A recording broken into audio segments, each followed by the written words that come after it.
Hello everyone, अस्सलाम वालेकुम। Welcome to my channel. उम्मीद करता हूँ कि आप सब खैरियत से होंगे, जिधर भी होंगे बहुत अच्छे से होंगे।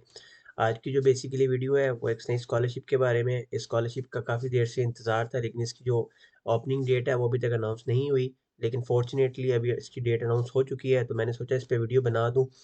वीडियो थोड़ी सी लेंथी हो सकती है, तो अगर कोई मैं चीज़ मिस कर दूँ तो इसके लिए आप लोगों ने खुद भी इसको चेक कर लेना है, क्योंकि इन्फॉर्मेशन काफ़ी ज़्यादा है और मैंने कोशिश करनी है कि वीडियो को जितना शॉर्ट करूँ और उसमें सारी चीज़ें आपको बता सकूँ। अगर कोई चीज़ मिस हो जाए तो काइंडली आप लोगों ने इस चीज़ को खुद भी पीडीएफ्स को रीड आउट कर लेना है, जो मैं आपको वीडियो में बताऊँगा। वीडियो को स्टार्ट करने से पहले अगर आप लोग चैनल पे फर्स्ट टाइम आए हैं तो काइंडली चैनल को ज़रूर सब्सक्राइब कीजिएगा, वीडियो को लाइक और शेयर करना मत भूलिएगा। आते हैं हम अपनी मेन वीडियो पे आज के। बेसिकली आज स्कॉलरशिप के मैं बारे में आपको बताना जा रहा हूँ, वो है केएनबी स्कॉलरशिप। जैसा कि इसकी डेडलाइन जो कि नॉर्मली पिछले कुछ सालों से फरवरी में ओपन होती है और मार्च में एंड हो जाती है, लेकिन इस साल थोड़ा सा ऑपोजिट हुआ है। इस साल जो इसकी जो डेडलाइन स्टार्ट हो रही है वो आज से, जो कि 3 मार्च है, आज से स्टार्ट हो रही है और 20 मार्च तक है, यानी कि तकरीबन 3 वीक से भी कम टाइम है इस स्कॉलरशिप में अप्लाई करने का।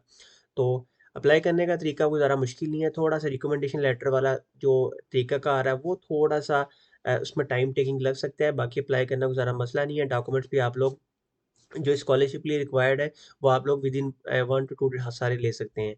स्कॉलरशिप को मैं आपको एक चीज़ बता दूँ, अप्लाई करने से पहले, सारा कुछ करने से पहले, कि आप लोगों ने इसको खुद भी पढ़ना है, ठीक है? और इसमें डॉक्यूमेंट्स की लीगलाइज़ होना ज़रूरी है। कुछ स्टूडेंट मुझसे क्वेश्चन करते हैं जी, लीगलाइज़ होना ज़रूरी नहीं है। बिल्कुल है, स्कॉलरशिप के लिए आपके डॉक्यूमेंट्स को लीगलाइज़ होना ज़रूरी है। अगर आपके डॉक्यूमेंट्स लीगलाइज़ नहीं है, तो आप उसको मुफ़ा से, एचईसी से और उसके बाद आईबीसीसी से, जिस आपने सबसे इनको करवा लेना है। अभी क्योंकि 3 वीक्स पड़े हैं और 3 वीक्स बहुत ज़्यादा टाइम होता है, लेकिन इतना भी आपने इसको ईज़ी नहीं लेना, क्योंकि 3 वीक्स को गुज़रते हुए पता भी नहीं चलता। चलिए जी, डेडलाइन्स का मैं आपको बता चुका हूँ। सबसे पहले कुछ पीडीएफ्स हैं, मैं आपको ये बता दूँगा पीडीएफ आपने कहाँ से डाउनलोड करनी है, आप इसको पढ़ लीजिएगा। हम देख सकते हैं ये 27 को उन्होंने इसको एक जस्ट नोटिफिकेशन है जो कि इशू हुआ है।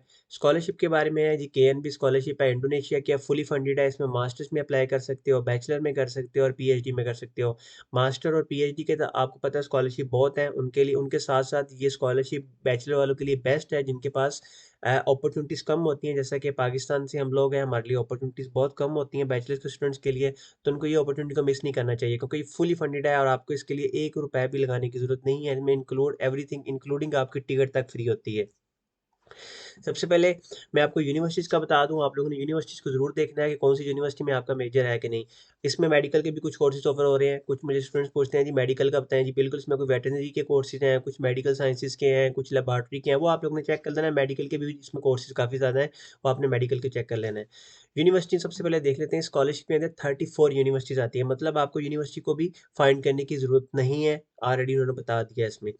ये 34 यूनिवर्सिटीज़ हैं। फॉर एग्ज़ाम्पल आपने अब चेक खुद कर लेना है कि इस यूनिवर्सिटी में आपका मेजर कोर्स ऑफ़र हो रहा है कि नहीं। वो कैसे है वो मैं अब आगे जाके बता देता हूँ आपको। ये सारी यूनिवर्सिटीज़ हैं। उसके बाद तरीकाकार बताया हुआ है कि जो कि S1 किसको बैचलर को कहते हैं, S2 मास्टर को कहते हैं, S3 डॉक्टर को कहते हैं, डॉक्टरल को कहते हैं। जो मेन रिक्वायरमेंट है स्कॉलरशिप के लिए वो ये है कि जिस कंट्री से आप बिलॉन्ग करते हो, उस कंट्री की जो में इंडोनेशियन एम्बेसी है, उससे आप लोगों को रिकमेंडेशन लेटर लेना होता है। रिकमेंडेशन लेटर कैसे लेना है, एम्बेसी को ईमेल कैसे करनी है, कौन से डॉक्यूमेंट चाहिए, वो मैं आपको बता देता हूँ अभी। एक चीज़ बता दूँ कि अगर आप पाकिस्तान से बिलॉन्ग करते हो, पाकिस्तान की नेशनैलिटी है और अगर आप रहे दुबई में या किधर भी रहे हो, तो आपको वो उस स्पेसिफिक कंट्री की जो एम्बेसी है वो आपको रिकमेंडेशन लेटर नहीं देगी। जैसे कि मैं पोलैंड में था, मैंने वीडियो के पर्पज़ के लिए इंडोनेशियन एम्बेसी जो पोलैंड में है उनको मेल की थी कि इस तरह मैंने फॉर एग्ज़ाम्पल अगर अप्लाई करना है तो मुझे क्या रिकमेंडेशन लेटर चाहिए। तो उन्होंने बोला कि जो इनकी रिक्वायरमेंट है हमारी, वो ये है कि आप लोगों को, तो उन्होंने मुझे बोला कि जो इंडोनेशियन एम्बेसी इन पोलैंड में है कि अगर आपके पास पाकिस्तानी नेशनैलिटी है, तो बेशक आप पोलैंड में रह रहे हो, लेकिन आपको जो एम्बेसी लेटर है वो आपको आपकी कंट्री की देगी जिसके आप सिटीज़न हो।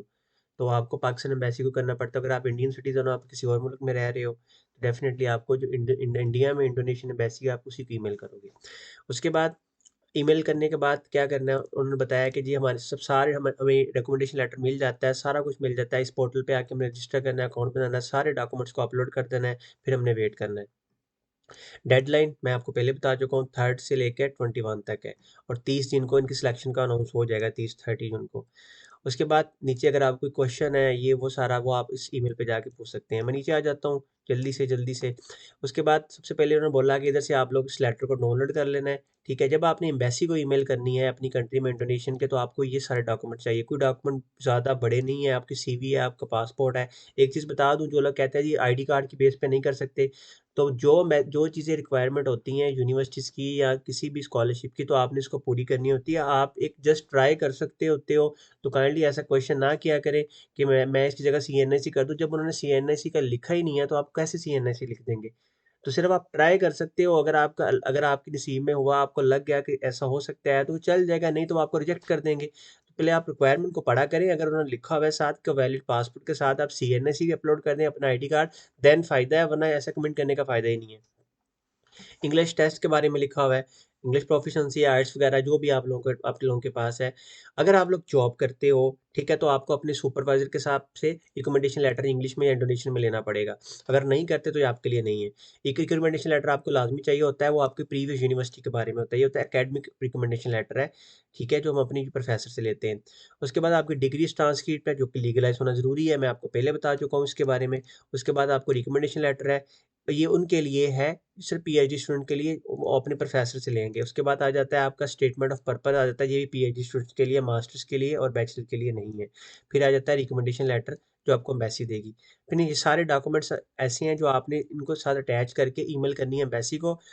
एम्बेसी की मैं एक चीज़ आपको बता दूँ कि जो कि इंडोनेशियन एम्बेसी है, वो हर कंट्री में डिफरेंट है। वो सबसे पहले आपको डॉक्यूमेंट्स को ओवरव्यू करेगी, स्कैनिंग करेगी, स्कैनिंग करने के बाद वो आपको इंटरव्यू पर्पज़ के लिए आपको ईमेल करेगी कि बिल्कुल एम्बेसी समटाइम्स आपसे इंटरव्यू लेती है। वो इंटरव्यू बड़ा लंबा-चौड़ा नहीं होता, वो जस्ट आपसे आपकी एक बंदे की मोटिवेशन चेक करती हैं। वो देखती हैं कि बंदा किस कैपेबल है कि नहीं, क्योंकि फॉर एग्ज़ाम्पल स्कॉलरशिप के लिए 200 सीट्स हैं या 500 सीट्स हैं और पाकिस्तान से भी ऑलमोस्ट 1000 प्लस बंदा उनको ईमेल कर देता है। तो ये स्कॉलरशिप सारी पाकिस्तान के लिए थोड़ी है, वो तो ऑल ओवर द वर्ल्ड के लिए है। तो इसलिए वो बंदे को लाज़मी चेक करते हैं स्टूडेंट्स को, स्टूडेंट इतना कैपेबल है, मोटिवेशन उसमें है कि नहीं।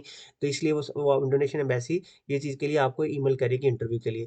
एक चीज़ बता दूँ, ईमेल आपने अभी से स्टार्ट कर देनी है तो ठीक है, वरना आपने एम्बेसी के पेज के साथ इन टच रहना होता है, क्योंकि ज़रूरी नहीं होता कि जिस दिन स्कॉलरशिप आपकी स्टार्ट होती है, उसी दिन आपने एम्बेसी को ईमेल करना स्टार्ट कर देनी है रिकमेंडेशन लेटर के लिए। क्योंकि जैसे मैंने आपको बताया, हर कंट्री की एम्बेसी का डिफरेंट प्रोसीजर होता है।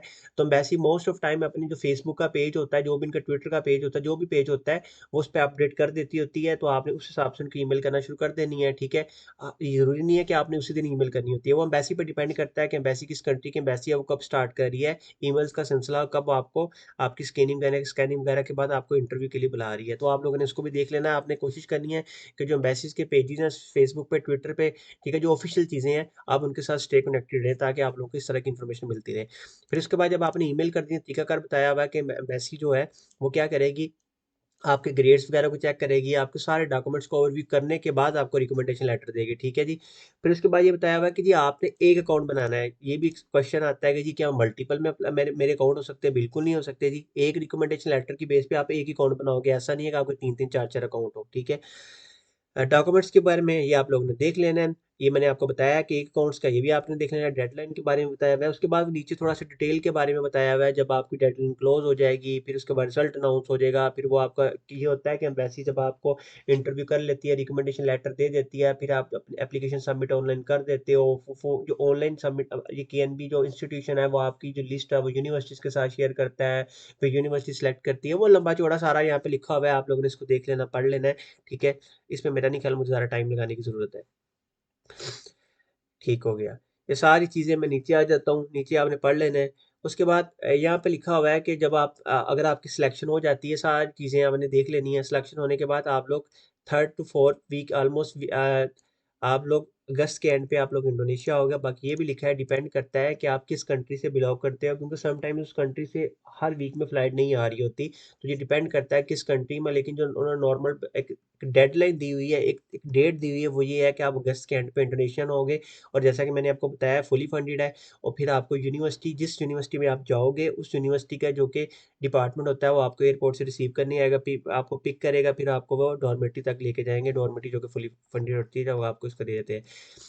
फिर उसके बाद ये है टेम्पलेट, जस्ट एक टेम्पलेट दिया हुआ है कि रिकमेंडेशन लेटर किस तरह का होगा, जो अब आपको एम्बेसी देगी, ठीक है। इसकी पीडीएफ मैं नीचे दे दूँगा, आपने काइंडली इसको पढ़ लेना है। शायद मैं कोई चीज़ मिस कर जाऊँ, क्योंकि मैंने ऐसा बताया, चीज़ें काफ़ी लंबी हैं। उसके बाद ये पीडीएफ, ये बड़ी इंपॉर्टेंट है, ठीक है, उनके लिए जिनको कोर्सेज का नहीं पता चलता। मैं जी सबको जस्ट नीचे ले आता हूँ कि इस पे टाइम वेस्ट करने की ज़रूरत नहीं है। अगर आप लोगों ने पढ़ना है तो इसको पढ़ लीजिएगा। ये यूनिवर्सिटीज़ मैं आपको पहले ही बता चुका हूँ, 34 यूनिवर्सिटी आप यहाँ से भी देख सकते हैं, ठीक है। उसके बाद प्रोग्राम का स्ट्रक्चर के बारे में बताया हुआ है। स्कॉलरशिप में कवरेज क्या है, सेटलमेंट अलाउंस है आपको, उसके बाद आपको ट्यूशन फी माफ है, आपको मंथली अलाउंस दिया जाता है, हेल्थ केयर है आपकी। फिर उसके बाद अगर आप पीएचडी या मास्टर में कोई रिसर्च करते हैं तो आपकी पब्लिकेशन के मिलते हैं, आपको एयरपोर्ट से एंड तक आपकी टिकट मिलती है। जब आप पाकिस्तान से या इंडिया जिस कंट्री से भी आप जा रहे हो उसकी आपको टिकट मिलती है। उसके बाद क्या होता है, उसके बाद नीचे आ जाते हैं। नीचे ये लिखा होगा कि जब आपकी स्कॉलरशिप खत्म हो जानी है तो आपको वापस जाना पड़ेगा डेफिनेटली। जब आपका वो हो जाएगा, जब आपके पास कोई जॉब नहीं होगी वहाँ जाकर डिग्री के बाद, कोई आपके पास लीगल स्टेटस नहीं होता, वो तो हर कोई भी कंट्री आपको लाइन अलाउ ही नहीं करता ना, जबकि आपको आपके पास कुछ भी नहीं होता। फिर इसके बाद यहाँ पे बताया हुआ है कि फर्स्ट आपको इंडोनेशियन लैंग्वेज पढ़नी पड़ेगी 12 मंथ्स की, फिर आपको मास्टर, फिर आपको बैचलर डॉक्टरेट होता है 8 सेमेस्टर का, फिर मास्टर होता है, फिर बैचलर हो जाता है, ठीक है। ये सारी चीज़ें आप लोगों ने देख लेनी है। रिक्वायरमेंट्स क्या है, ये भी आप लोगों ने खुद पढ़ लेना, मैं नीचे दे दूंगा। रिक्वायरमेंट वही क्या है कि आपके पास इंग्लिश की कोई ना कोई चीज़ होनी चाहिए। एज लिमिट बता दूं, बैचलर के लिए 21 है, ठीक है। लीगलाइज डॉक्यूमेंट होने चाहिए, आपका लेटर होना चाहिए, ठीक है। रिकमेंडेशन लेटर होना चाहिए। वो सारे डॉक्यूमेंट जो मैं आपको स्टार्ट पे एम्बेसी को ईमेल करते हुए बता चुका हूँ, ऑलमोस्ट सारी वो डॉक्यूमेंट है, सिर्फ 1 से 2 डॉक्यूमेंट शायद यहाँ पे एक्स्ट्रा, बाकी सारे डॉक्यूमेंट्स वो हैं, ठीक है। डॉक्यूमेंट्स ये बताया हुआ या इंग्लिश में होने चाहिए या इंडोनेशियन ज़बान में होने चाहिए, भाषा में।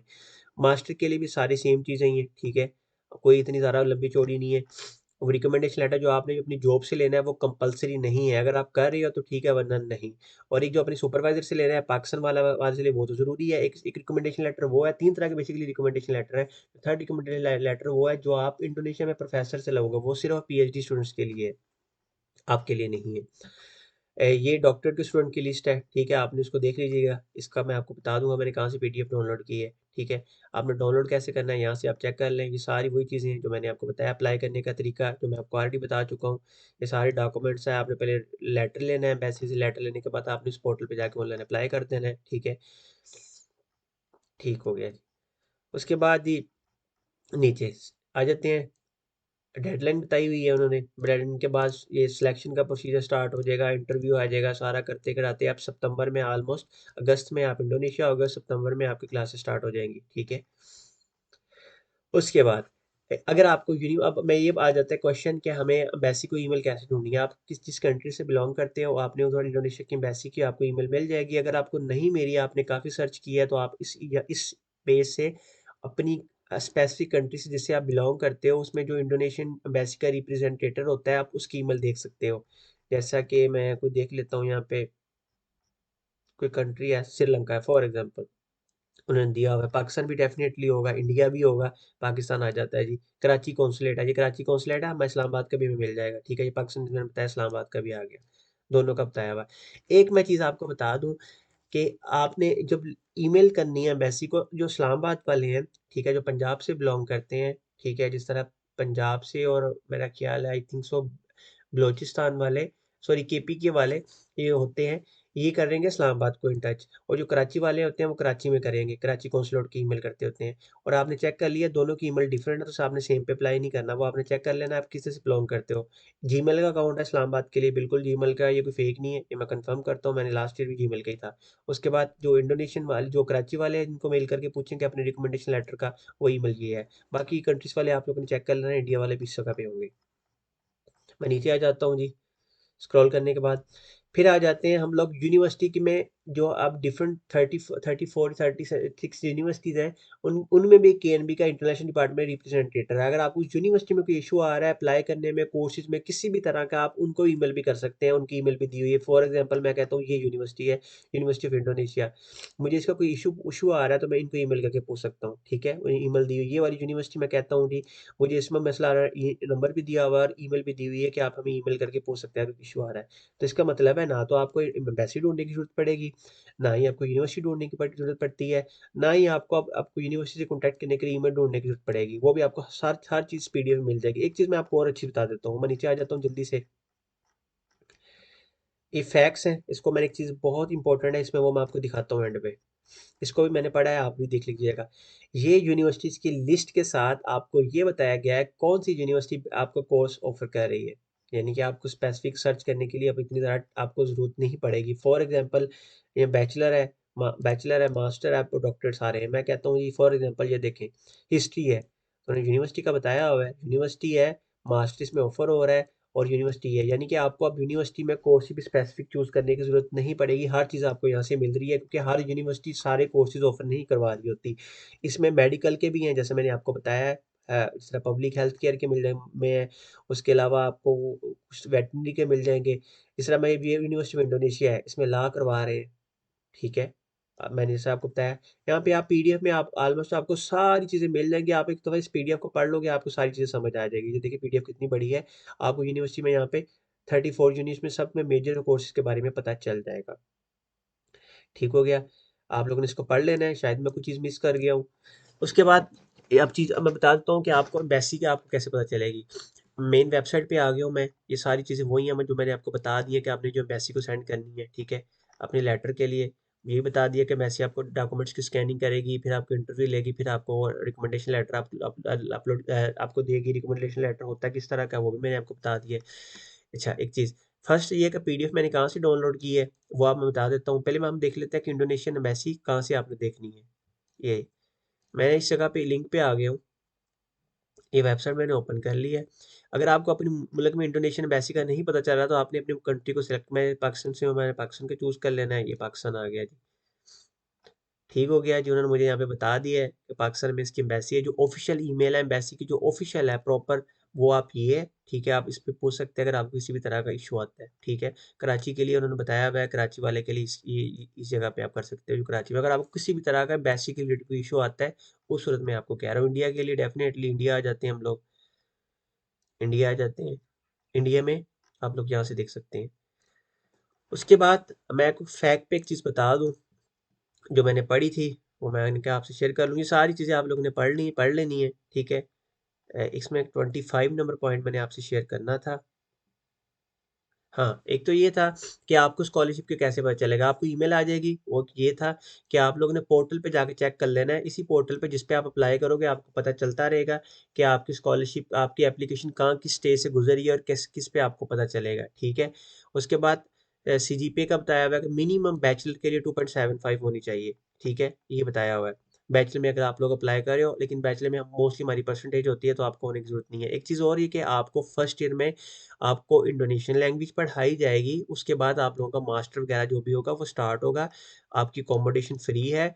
इस तरह कवरेज क्या-क्या है वो मैं आपको बता चुका हूँ। फैक्ट में काफ़ी ज़्यादा अच्छी चीज़ें लिखी हुई हैं जो कि मुझे इस पीडीएफ के बाद इधर मैंने इसको जब इसको रीड आउट किया है जो मुझे बहुत अच्छी लगी हैं, ठीक है? और आपने इसको लाज़मी देख लेना है।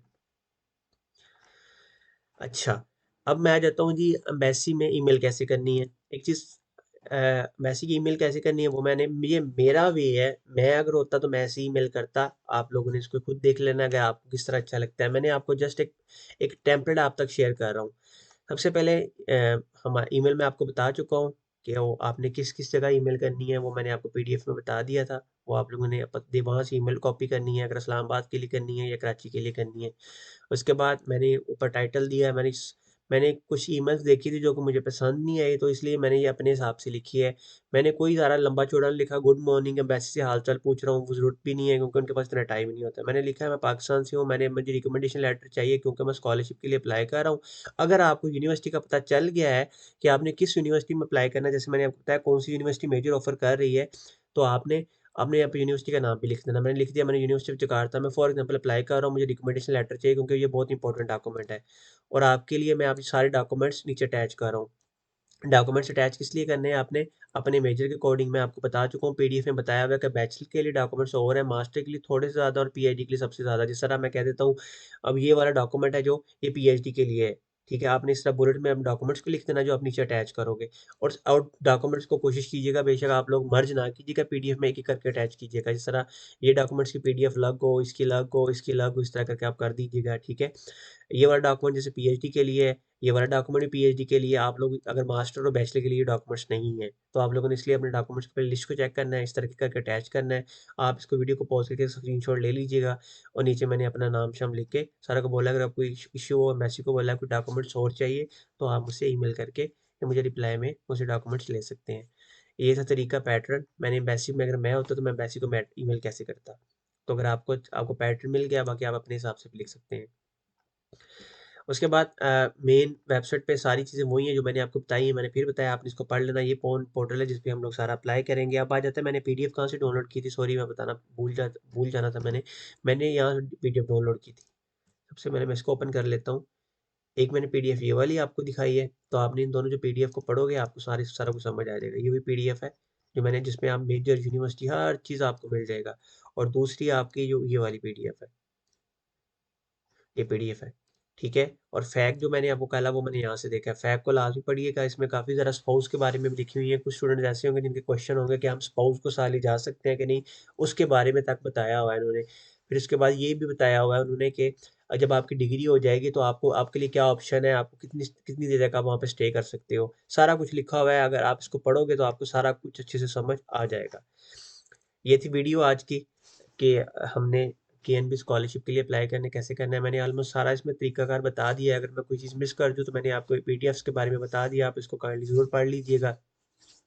स्टार्ट पे आपको मेडिकल शेडिकल कुछ नहीं चाहिए होगा। जब आपको रिकमेंडेशन लेटर मिल जाएगा, फिर आपके बाद जो पोर्टल पे अप्लाई करोगे, फिर आपको शायद एक आधा डॉक्यूमेंट एक्स्ट्रा लगाना पड़े। कुछ डॉक्यूमेंट्स वो हैं जो कि आपने एम्बेसी को सेंड करने हैं, उसके साथ कुछ डॉक्यूमेंट एक्स्ट्रा लगाएंगे तो फिर आप एम्बेसी अपने पोर्टल पे अप्लाई करोगे। वो ज़्यादा जरूर इतने बड़ी ये डॉक्यूमेंट नहीं है, वो आप विद इन 1 से 2 डेज आप लोग डॉक्यूमेंट सारे प्रिपेयर कर सकते हो। मेन चीज़ ये है कि आपके डॉक्यूमेंट्स की लीगलाइज होना ज़रूरी है, क्योंकि बाकी सारी चीज़ें तो आप लोग 1-2 दिन में इंसान मैनेज कर ही लेता है।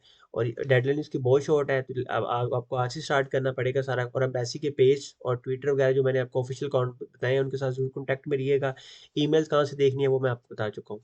ये तो वीडियो आज की, अगर आपको वीडियो अच्छी लगी है तो वीडियो काइंडली लाइक कीजिएगा, शेयर कीजिएगा, चैनल को सब्सक्राइब करना मत भूलिएगा। मिलते हैं फिर नेक्स्ट वीडियो में। Bye bye.